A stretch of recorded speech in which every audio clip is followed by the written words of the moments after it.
but we can go to another team that has their issues. I thought they would have changed it this past weekend. The Jacksonville Jaguars, another 0-2 team. Trevor Lawrence getting this huge contract in the offseason, not living up to expectations again. I'm looking at it from being here in Jacksonville, getting a chance to see every game he plays, and I'm looking when he does have the time to throw, he's still making errant passes. He's just absolutely missing the receiver. And I'm wondering, where is this coming from?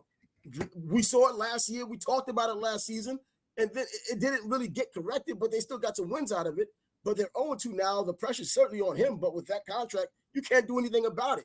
Doug Peterson, as a coach, he has to do something about it because what Shad Khan, the owner, has done for him, bringing in people and getting extensions for people like Josh Allen, you need to win now, and you need to go somewhere other than just a home game on a Sunday. So that's 7 losses in a row for them, right? Or is it 8?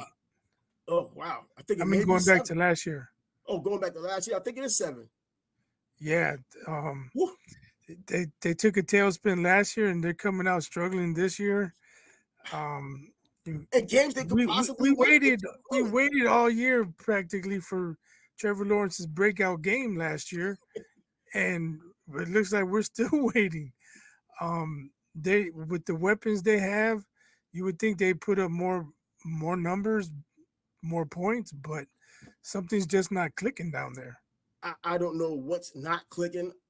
They have the players. The offensive line didn't play as well, but they still have enough at the skilled positions. It almost seems, even with a mediocre offensive line, getting the ball off quick and players who can make plays, they just aren't doing it right now. And they didn't do it last season, especially towards the end of last season. Trevor Lawrence still is the problem. He's the one constant there. Now he's going to be that constant for the long term because of the contract they had given him, the confidence they showed in him to give him that contract, and he has not delivered. Travis Etienne running particularly well, but not really being able to do what he does best, catching out of the backfield and being that running threat. I guess because there's not a real established passing game he could disguise behind, with Trevor Lawrence being as erratic as he's been. Another game, 220 yards.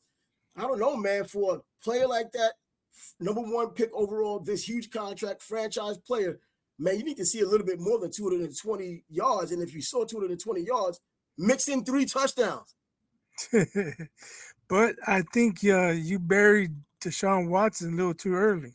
Oh, bro, I tell you what, against that Jaguar defense, and this is something you got to give Deshaun Watson credit for, because even though the Jaguars didn't play well, that defense still played well. Even though in the beginning of the game, I think it was like a 15 or 16 play drive to start off against that defense. They got run down early, but they still kept it close and within range that if Trevor Lawrence had done anything worth a damn, they may have had every opportunity to win that game. They had that opportunity to win it yesterday. But Deshaun Watson, bro, when it was on fire, it was on fire. And this is against a good defense.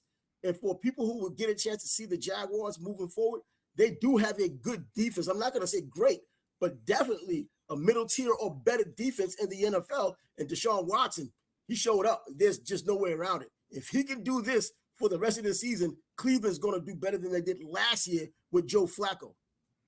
Yeah, definitely. He threw for a high completion percentage. I don't think he had any scores, but he also ran for like almost 50 yards. Yeah, he started off a little wacky, and I was like, yep, this same old Deshaun. But then when it was time, I mean, he's throwing darts, he's running the ball, he's doing all of those things that he had the trajectory to do in the beginning before everything kind of fell apart off the field.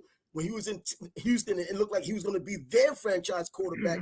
All those good things we talked about, seems like it resurfaced, at least for this game. And if he can keep that consistency and clears his head and that momentum that he has right now, things are looking good for him in Cleveland.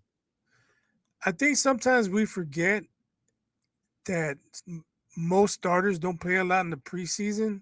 Yeah. So maybe that first game is a throwaway because they're still not really in the rhythm.